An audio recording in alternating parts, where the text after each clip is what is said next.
todos, nós estamos aqui hoje para mais um podcast Casal Miranda. Queremos dividir com vocês nossas experiências, nossos contratempos, nossos obstáculos e vitórias, como chegamos até aqui. O tema de hoje, você é uma pessoa insegura? Camila, o que você tem a dizer sobre isso? Pois é, insegurança é algo muito complicado para lidar num relacionamento. Porque a insegurança, ela pode e ela atrapalha muito o relacionamento do casal. A gente pode falar exatamente disso, porque vivemos essa situação, vivemos momentos assim bem difíceis por causa da insegurança. Você já teve indigestão? Já teve aquela náusea por ter comido alguma coisa que te fez mal? É assim que eu entendo a insegurança dentro de um relacionamento. Imagine você, um outro exemplo, imagine você ir ao barbeiro e ele tá com a navalha ali na metade da tua barba, ele começar a titubear, ele começar a falar, olha, não sei se eu vou ter condições de continuar, e com a navalha no teu pescoço. Imagine você dentro de um ônibus, descendo uma serra e o motorista começar a entrar em pânico, não sabe se vai conseguir continuar a viagem, e o ônibus descendo a serra. A insegurança, ela é uma praga, ela é uma pedra de tropeço, ela cansa. A insegurança, ela suga as suas forças. E a Camila vai falar hoje como que ela lidou e venceu essa situação que tanto nos atrapalhou. Sim, e a gente, para entender um pouquinho mais sobre a insegurança, a gente começa a olhar desde lá do comecinho, infância. Porque assim, não é do nada que surge. Quando eu era criança em Barbacena. Não é do nada que surge a insegurança. Ela vem de certas situações que a criança passa, e aí aquilo vai crescendo, e cada vez situações mais difíceis e complexas a criança começa a passar, e o adolescente, e quando chega na fase adulta, aquilo ali atrapalha demais em qualquer tipo de relacionamento. Seja relacionamento com o parceiro, seja relacionamento com amizades, no trabalho. É muito complicado, porque até para você mesmo, no teu trabalho, fazer alguma coisa, você não se sente confiante a ponto de se sentir satisfeito com aquilo que você entregou. Entreguei um trabalho bem feito. Eu fiz aquilo, eu sou uma pessoa que completa o meu parceiro. Você não se sente satisfeito com isso. Bom o suficiente, né? Você não se sente bom o suficiente. E no meu caso, eu sentia isso desde a minha infância. Começou que eu era meio diferente na escola. Diferente como? Porque daí assim, eu era a mais alta sempre da sala. Aí sempre era a última da fila. Sempre de óculos, a vida inteira. Eu uso óculos desde os 6 anos de idade. A vida inteira de óculos. Aí tem aquela coisa do 4 olhos, que a criançada chamava. Aí tudo isso vai juntando. Hoje isso é bullying, né? Orelha de abano. Porque, a gente tem uma certa... avantajamento. E aí, aquilo tudo, tipo assim, meu cabelo também não era legal. Porque daí o cabelo, naquela época, a gente não tinha cremes, as coisas que tem hoje em dia, não tinha. Então, o cabelo ficava todo ressecado, pra cima. Eu ia amar. E aí, eu tinha que acordar cedinho pra ir pra escola. O ônibus escolar passava 7:15. E aí, eu não arrumava meu cabelo, não dava tempo. Eu ia com o cabelo, ia dormir de um jeito e era com aquele jeito mesmo que eu ia pra escola. Desde criança, essa insegurança vinha te assombrando. Porque daí eu já era, tipo assim, o patinho feio ali da escola, na sala, né? Não tinha assim, amizades que... Não. O que me preenchia, né? Não sei se posso dizer assim, mas é que eu era uma boa aluna. Então aquilo ali, pelo menos assim, eu sou feinha, mas eu sou inteligente. Caramba! E aí, isso tudo você vai alimentando. Assim, quando você é criança, ainda você não entende, né? Que futuramente você vai casar, não. Mas aí, quando você entra na fase de adolescente, que daí começa a descobrir namoro, não sei o quê. Aí eu comecei a pensar, meu Deus, quem vai querer casar comigo? Olha só. Eu sou meio feinha, quem vai querer? Quem vai me querer? E daí você meio que se fecha, né? Você entra num... Eu pensava, eu nunca vou casar. Não vou, quem vai querer? É uma coisa muito estranha, porque assim, uma coisa puxa a outra. Você, quando você se sente inseguro, você já não tem nem vontade de se arrumar. Você já é inseguro mesmo. Você não tem vontade, eu vou me maquiar, vou... Não existe isso, porque você já sabe que você não é bonito mesmo. Porque geralmente a insegurança na parte da mulher, né, acredito, que é por causa da beleza. Porque daí tem aquela coisa que o mundo já fala, dita regras, né, que a beleza, padrões, né? Os padrões são assim, assim, assado. E aí você já se sente, né, fora dos padrões. E aí, o que eu percebi depois que eu casei, né, depois que a gente casou, eu percebi isso porque você compartilhando a maneira com que você foi criado e a maneira com que eu fui criada, eu percebi que isso também influenciou. Muito. Porque, por exemplo, a minha família ela é muito unida, mas é uma família brincalhona, palhaça. Eles são tipo assim, são muito amorosos, só que de um jeito diferente. A gente é unido, a gente é amoroso, só que não é carinhoso. Não há contato, não há aquele não grude. há aquela coisa assim dos pais, né, falar que nem você fala que, né, sua mãe e tal, falar, meu filho, você é tão bonito, você pode, elogios, assim.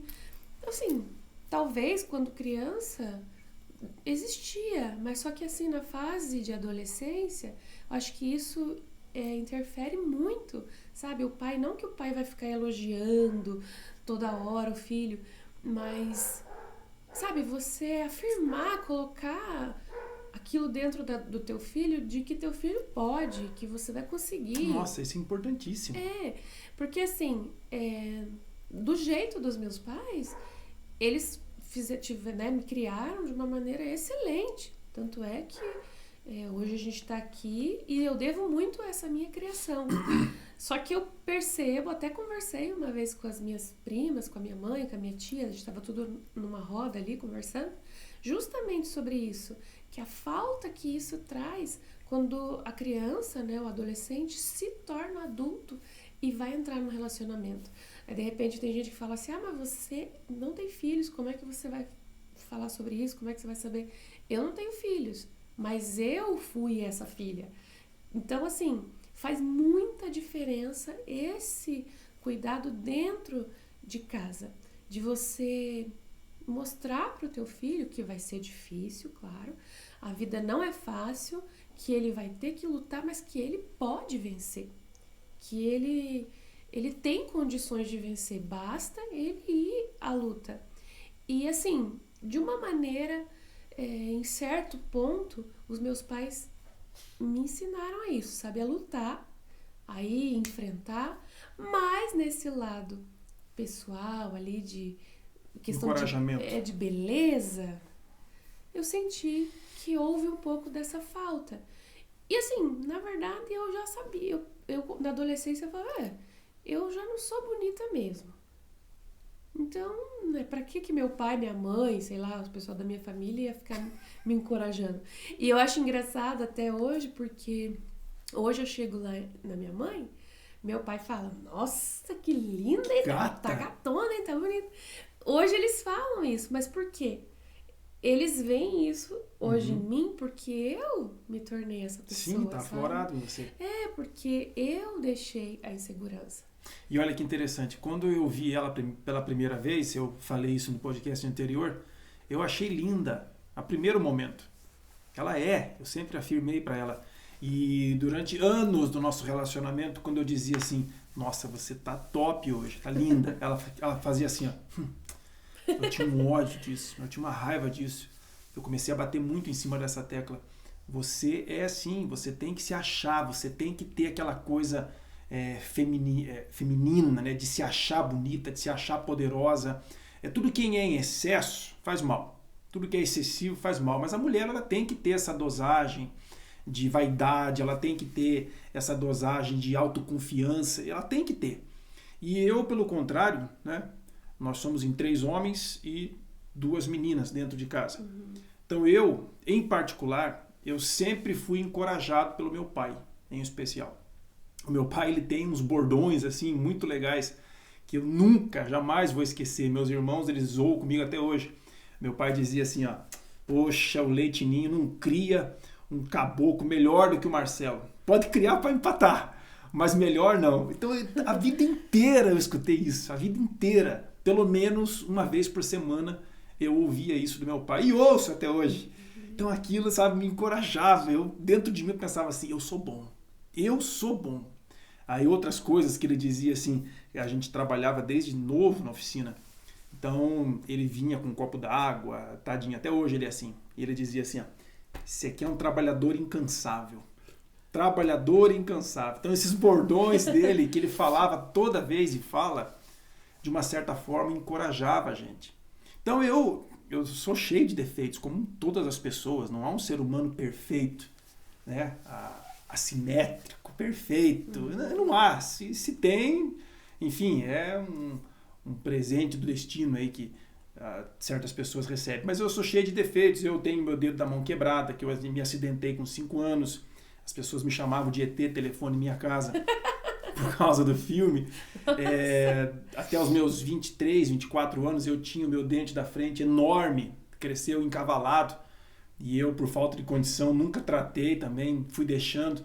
Só com 23 para 24 anos que eu fui tratar. Foi 2 anos e meio de tratamento, lembra? Desbastando o dente. Então eu sorria com a boca assim de lado, por vergonha. Enfim, mas eu sempre me achei.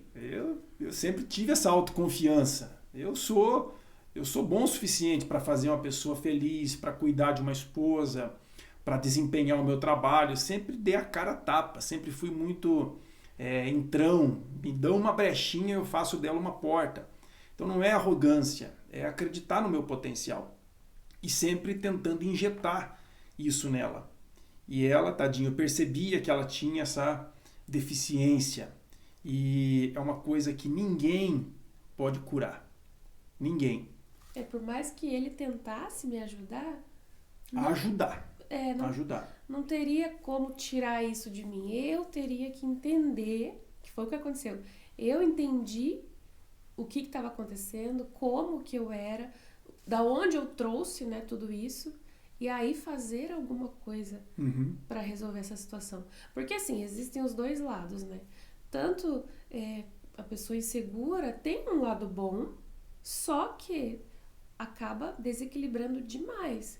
Porque quando ela é muito insegura, ela quer agradar muita gente, ela quer a aprovação das pessoas. Isso é bom, porque ela vai fazer as coisas sempre muito bem feitas, porque ela quer essa aprovação.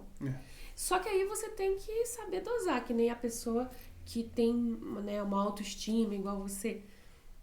Isso é muito bom, porque se você é determinado, você vai lá, faz e acontece. Só que você tem que cuidar também com a questão do orgulho, né? De se sentir maior ou melhor do que alguém. E aí, quando a gente se casou, esses 2 opostos, né? Que era bem nítido ali, um super autoestima e o outro totalmente inseguro, não casava, não batia. É uma ferida que não cicatrizou por muitos anos. Você sabe quando você tem uma ferida, parece que qualquer assoprão já machuca. Parece que tudo vem em direção àquele machucado ali. Então foram acontecendo coisas no decorrer do relacionamento que acontecem nos demais tipos de relacionamento. Foram acontecendo situações e aflorava essa insegurança nela.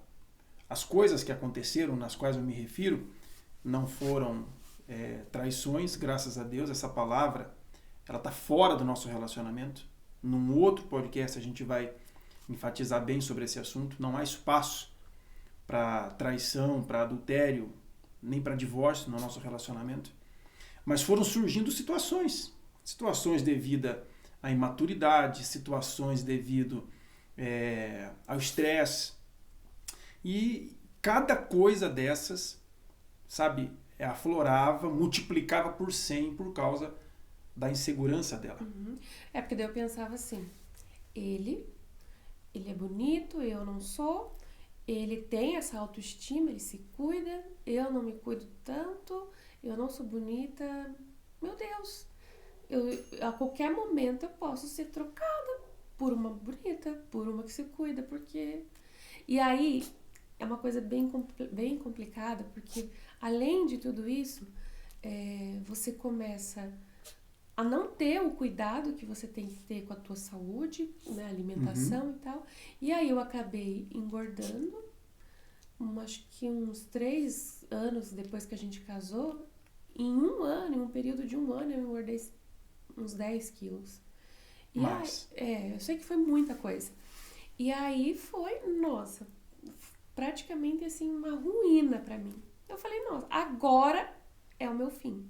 Isso é muito ruim, porque ela dava sinais, ela dava indícios de que acreditava que eu estivesse atraindo. Sabe quando você chega para tua parceira e você vai contar alguma coisa assim, empolgado, ou você traz uma ideia, e eu chegava para ela e dizia assim, Camila, quero ter uma conversa séria com você. Ela já vinha assim, pode falar. Aí um dia ela deixou escapar, ela falou assim, eu tinha certeza que uma hora ou outra você ia chegar e ia dizer assim, ó, eu tenho uma outra pessoa. Poxa, aí você tá ali fazendo o teu melhor. Você tá ali batalhando do teu jeito. E a pessoa, por causa da insegurança dela, esperando o momento que você vai chegar e vai dizer assim, tô indo embora, não dá mais. Isso me feria bastante também, porque isso não passava na minha cabeça. Eu não queria isso, não quero, né? Jamais. É algo injusto, né? Era injusto da minha parte pensar algo que nem passava na tua cabeça. Mas é pra você ver como que a insegurança afeta demais a mente da pessoa que é insegura. Porque daí ela começa a viajar, ela começa a imaginar coisas, porque daí você se sente assim tão fora da realidade que você fica, meu Deus, e se acontecer isso? E se estiver acontecendo aquilo? Você, na verdade, você não tem vida, você não tem paz, porque daí você fica em função de tentar descobrir alguma coisa. Não, alguma coisa tem errado.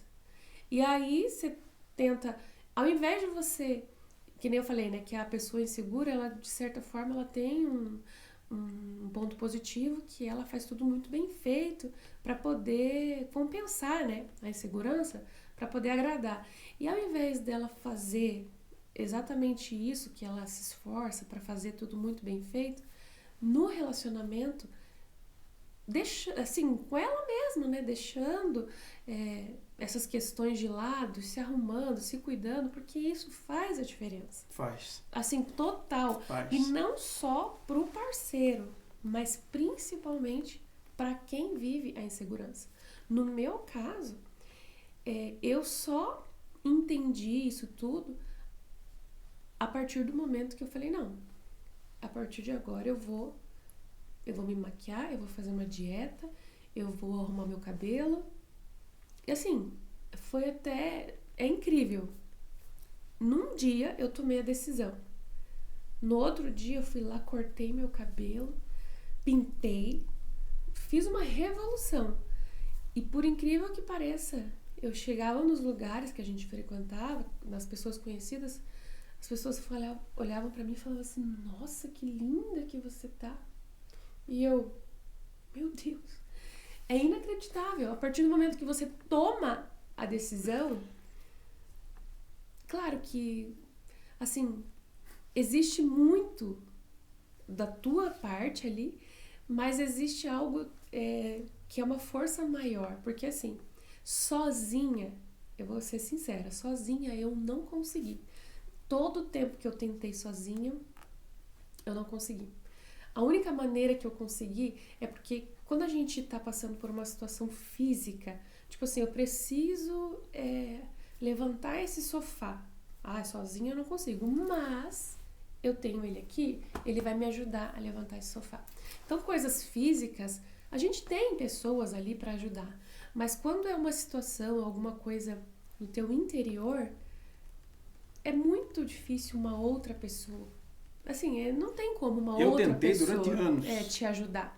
A única coisa que consegue te ajudar quando você passa por uma situação interior que ela não é palpável, não tem como ver, é uma força maior. E essa força maior foi Deus. Foi Deus. Então, quando eu pedi a ajuda de Deus, que eu falei assim, não dá mais. O nosso casamento tá, assim, por um fio. E eu tenho certeza que a insegurança é o ponto-chave para mudança e para restaurar esse casamento. O nosso casamento ele esteve a ruínas, à beira da ruína. Como eu disse, não foi devido à agressão física, não foi devido à traição, não foi devido a questões assim tradicionais. Mas foram essas coisas que foram minando ao longo dos anos. Uhum. Sabe aquela goteira que cai há muito tempo? Aquele barulho vai te enlouquecendo. Uhum. Sabe? Aquilo vai tirando as tuas forças. Chegou o momento de eu olhar para Camila assim, eu ficar olhando para ela. E lá no meu íntimo eu pensava assim, o que eu faço mais? O que eu faço? Eu não consigo ter uma esposa presente na minha vida. Eu não consigo, sabe, casar de fato e de verdade a minha alma com a alma dela. Nós nos casamos no altar perante a igreja, perante a família, perante os parentes, mas parece que a gente é solteiro. Parece que nós éramos dois solteiros dentro de casa. Havia sim o respeito por conta da nossos princípios, sempre houve, mas não havia aquele casamento de alma. Parece que a alma dela e a minha ainda eram solteiras. Uhum. E bate o desespero. E realmente, nesse momento que eu entendi que somente uma força maior me ajudaria, foi a quem eu recorri. E assim, é inacreditável a força que Deus dá pra gente.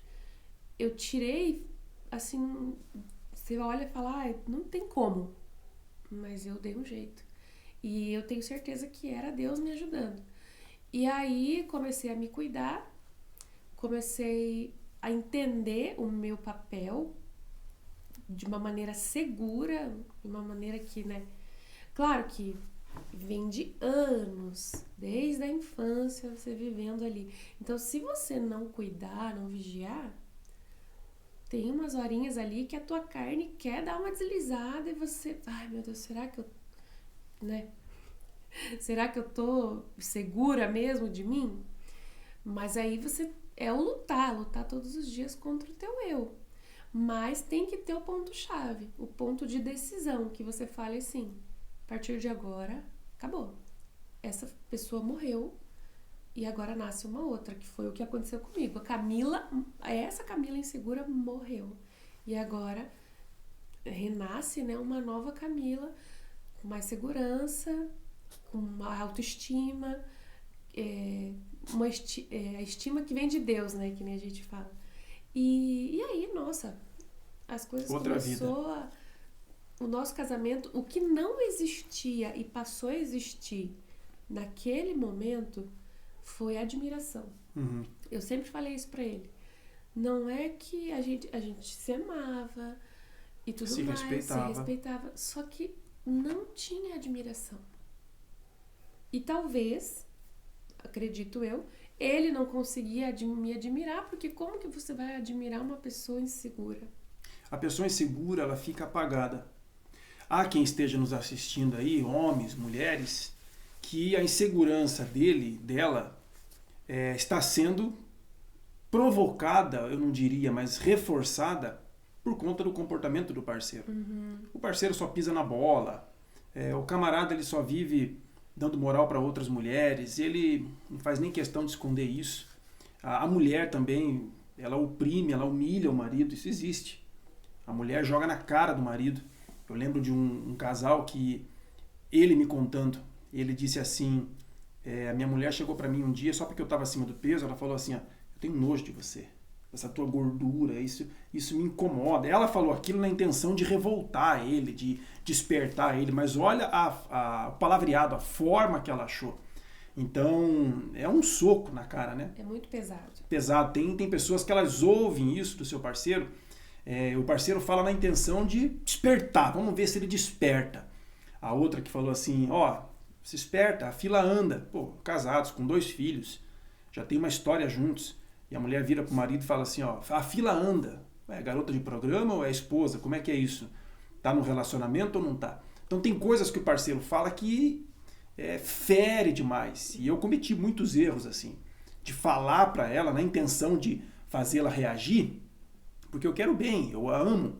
Então, na intenção de fazê-la reagir, eu falava coisas que depois eu pensava assim, caramba, o que é que eu fui falar? Uhum. Então, não ajudava em nada. A intenção era boa, só que de boa intenção o inferno tá cheio. E aí, isso afeta muito, né? Porque daí você espera que aquela pessoa te compreenda. E aí ela vai e fala uma coisa pra você que te joga lá embaixo. Aí você fala, realmente, não é pra mim. E isso é muito perigoso. Eu, como vivi esse lado da insegurança, você que tem um parceiro que você percebe que é inseguro, você tem que ter uma sensibilidade para olhar aquela situação e ajudar aquele parceiro. Claro que você não vai fazer diferença ali total. O teu parceiro que é inseguro precisa dessa força que vem de Deus aí para poder vencer. Mas o que você puder fazer para dar aquela mãozinha, você ter essa sensibilidade e não dessa maneira, que nem eu estava acima do peso. Quantas vezes ele falava, você não vai fazer um exercício, você não vai... Você vai esperar ter um infarto para reagir, você vai morrer nova. Meu Deus, gente. Isso é coisa que se faz. Na minha cabeça, eu pensava assim, se alguém me disser isso, basta. Outro dia eu estou mudando de vida. Mas para mim, o meu psicológico, ele estala de uma forma, o dela estala de outra. Uhum. Cada um é cada um. E aí se você não tiver essa sensibilidade de você se colocar no lugar do teu parceiro e entender que ele precisa de ajuda e não de um empurrão para baixo... A insegurança tem que ser encarada como uma doença. Uhum. Você falou da sensibilidade. Tem que haver. Tem que haver sensibilidade. Quantas vezes eu te falava coisas simples, a gente brigava muito na hora de comer. O pobre, ele briga quando não tem comida e ele briga quando tem comida. E dinheiro. Então a gente brigava muito na hora de comer. A gente saía para jantar, por exemplo, nas fases difíceis. Vamos comer lá o hot dog lá da 15, beleza. Eu como um, satisfeito. Ela comia 2. Eu já via... Sim, quantas vezes você pedia 2 lá na Holanda? Aí eu via assim, ela pedia o segundo já. Aquilo já fechava o tempo, já escurecia o meu rosto. Falava assim, cara, eu não vou falar nada, eu não aguentava. Eu já soltava alguma coisa. Eu já falava assim, pede mais um, pede 3 logo, pede 4. E o duro é que assim... na minha adolescência, eu era super magra, um palito. E eu comia 2 cachorro-quente. Mas gastava muito. Então, né? E aí a gente não tem essa percepção, né? Depois que você casa, você não gasta tanto, né? Pelo menos no meu caso, eu não gastava tanto de quando eu era mais adolescente. E a insegurança, ela te deixa uma pessoa ansiosa, a ansiedade te faz querer comer mais, vira uma bola de neve. Então... Ao invés de ter aquela conversa, falar assim, olha, a gente vai lá no cachorro-quente, mas pro teu bem, vamos comer um cachorro-quente. Só que não. Vamos lá comer? E daí tudo muito em cima da hora, tudo, sabe? Não tem aquele preparo, não tem diálogo. E aí... E aquele orgulho, fala assim, não, eu sei quanto que eu quero comer. Eu sei o que é bom pra mim. Pronto, bastava, acabou com a noite. Então, casamos novos, eu com 22, ela com 19. Muito bom, foi muito bom pra gente crescermos juntos. Só que penamos demais. E uma coisa assim, nós nunca fomos de falar dos nossos problemas pra ninguém. Uhum. Ninguém sabia dos nossos problemas. Isso atrapalhou também. Talvez se nós tivéssemos sido abertos a mais amizades e dividíssemos os nossos sofrimentos, a gente teria recebido um conselho, um incentivo, né, um amparo de alguém. Você já falou como que mudou, e hoje, como que é essa nova Mila Miranda, como que é essa nova mulher. Hoje eu te admiro, você tem uma beleza, assim, uma luz interna, externa, você tem assim algo que cativa as pessoas. E eu não tenho ciúme disso, eu me garanto. Mas como que é? Autoestima, Sim. tudo. Tenho ciúme, mas não é excessivo. E muda tudo. Porque ali você entende que o teu casamento tá firmado sobre uma base sólida. Porque você sabe quem você tem que ser para aquela outra pessoa. E hoje eu sei quem eu tenho que ser para ele, na minha casa, dentro da minha casa. Hoje eu sei em que pontos que se eu não cuidar, eu vou errar de novo. Então, se eu já errei, já penei, já sofri, por que eu vou cometer o mesmo erro? Se eu posso viver feliz naquele dia, por que eu vou fazer diferente? Eu já vivi o contrário disso e eu sei como é que é. Então, a partir do momento que você sabe qual é o lado ruim, evita aquilo ali para que aquele dia, aqueles momentos sejam momentos bons. E é o que eu tenho buscado fazer. Claro que a gente não tem o relacionamento mais perfeito desse mundo. Longe disso, a gente tá construindo ainda. Eu acho que é perfeito. Sim. Sério? Não, pra nós, assim, a gente vive bem hoje. Mas tem muito a melhorar. Tem muito a gente acrescentar. A gente ainda quer formar uma família, então coisas novas virão. Então ainda são incógnitas, né? Mas o que eu acho legal de tudo isso é que a gente se descobriu sozinhos, né? Nós dois. Porque, nós três. Nós três, porque Deus tá sempre com a gente, né? Então a gente, que nem meu primeiro namorado foi ele. A gente se casou, nós dois éramos virgens. Então a gente se descobriu juntos. A gente teve o nosso primeiro relacionamento, né, conjugal, amoroso, depois do nosso casamento. Então a gente resolveu viver de uma maneira que, de acordo com os preceitos do que a palavra de Deus nos ensina, nossa fé cristã. Então a gente se conheceu um ao outro desde o princípio ali, foi tudo muito novo. O começo, o meio, e ainda a gente está se conhecendo, né? Porque por mais que são 15 anos, a gente tem um chãozinho ainda pela frente, né? Sim. Então são etapas que vai trazer pra gente o novo. E o novo a gente sempre quer que seja gostoso, que seja bom, mas para isso tem que ter a nossa parte, né? O nosso esforço diário. Estamos chegando já ao fim de mais um podcast. E eu quero falar com você que é a mulher.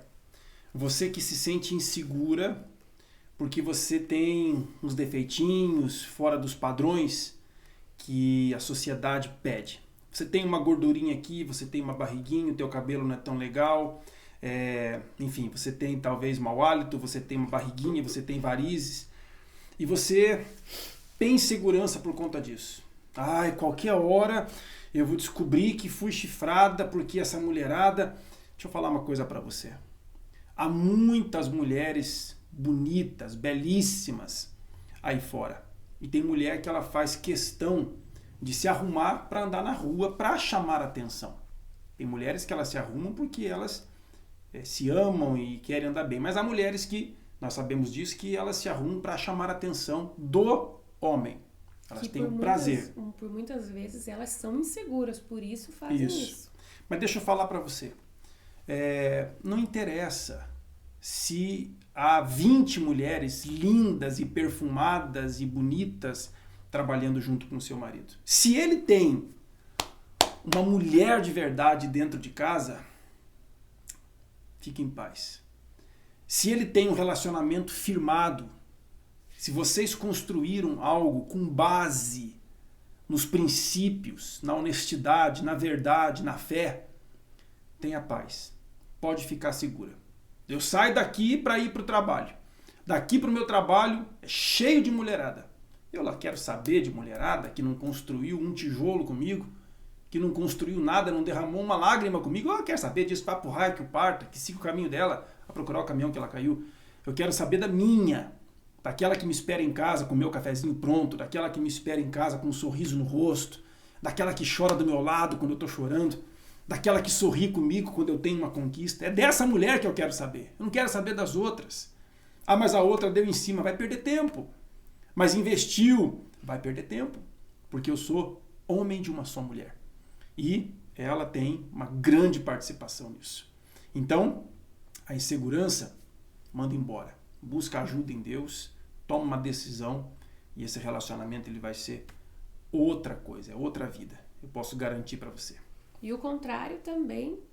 Você que é um homem inseguro, busca ajuda em Deus em primeiro lugar, porque força maior não existe senão a de Deus. Eu não vou te dizer aqui para você que é homem inseguro, vai fazer isso, vai fazer uma academia, vai fazer pedalada. Eu não vou te dizer o que você tem que fazer. Cada um é cada um. Fazer, né? Sim, pode fazer. Mas é Deus e você.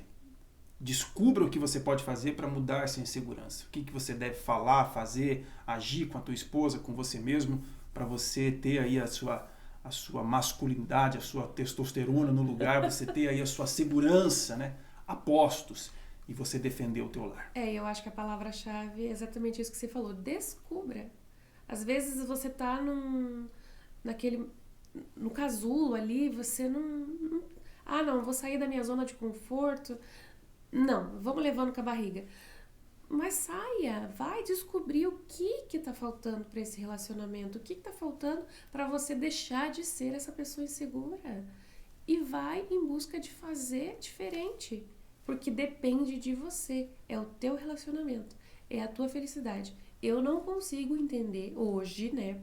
Eu não consigo entender como que a pessoa, se está na mão dela, ela ter uma vida feliz e ela simplesmente não fazer nada para aquilo acontecer.